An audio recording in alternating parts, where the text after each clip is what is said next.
Hello guys and welcome to another episode of an alien's journey and happy fall to you all. And today let's talk a little bit about what's going on with this crazy stock market. On August 18th, the S&P 500 reached a new all-time high, and since that time it keeps reaching new all-time highs. And the reason this is so significant is that this one now marks the shortest bear market in history, lasting only 33 days. Yeah, you heard that right, it's only 33 days. The bear market lasted from February 19th to March 23rd, when it bottomed and started a brand new bull market. A bear market is generally understood to refer a period when the stock fall at least 20% from the previous peak, and the bull market is defined as a period when the stock rise at least 20% from the previous low. The 55% rally from the March 23rd low to the brand new all-time high marks also one of the fastest bear market recoveries in the history. Actually, the only faster one on record is in 1982, when the S&P 500 made a full recovery in only 3 months. At the moment I'm filming this video, the S&P 500 is trading at 3,526 points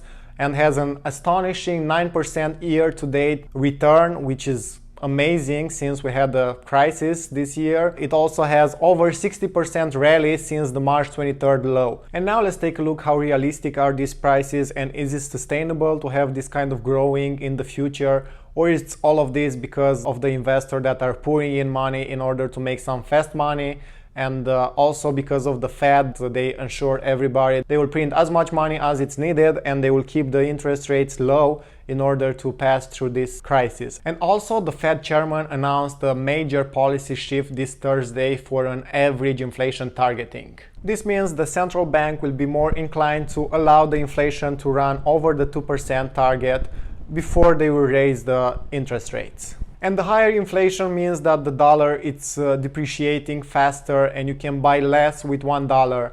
And this is making the investors to put their money somewhere in like stock market or real estate in order to don't wait for them to depreciate in a bank account. So this is making people to spend more money, and this is pumping up the prices for the stock market and housing and everything. And again, this is telling us, is this sustainable, or is this all because of these policies? One of the breaking news that was gaining a lot of attention this month is that Warren Buffett, one of the most successful investors of all time, was investing through his company Berkshire Hathaway in gold for the first time. And this is very surprising, knowing Warren Buffett's opinion about gold, that it's a non-productive asset, and he was preaching publicly that he will never buy gold because it doesn't do anything. It looks nice, but it doesn't produce you anything. It's non-productive assets, right?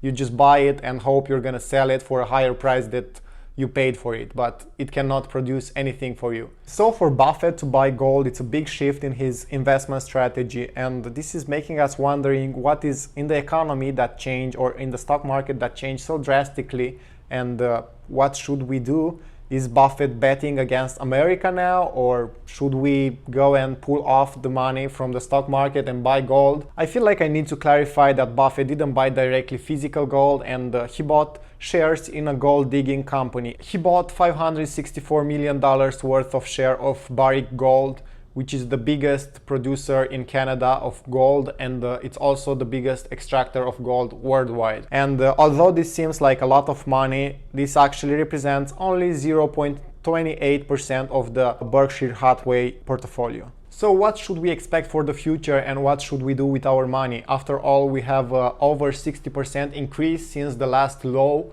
and maybe we should wait for the stock market to drop and for the market bubble to explode in order to buy in, and after that have a bigger profit. Or we should buy in right now because we are in a brand new bull market, and in average a bull market lasts for 4.5 years, so that means we have 4 years in front of us of growth, and we don't want to miss out. The reality is that stock market have a lot of volatility during the short term, and no one can really predict what's gonna happen and how is the stock market gonna look in the future. The only thing we can do in order to protect ourselves from that short-term volatility is to buy long-term in a diversified index fund, and like that we are gonna buy also in the highs and lows, and during the long run this is not gonna make much impact in our investment, and we are gonna be good if we are keeping it simple, keep it consistent, and keep buying in, keep investing, and that's it. It's that simple. It's very important to stay consistent with your strategy for long-term investing, and don't become emotional with all this news coming in about the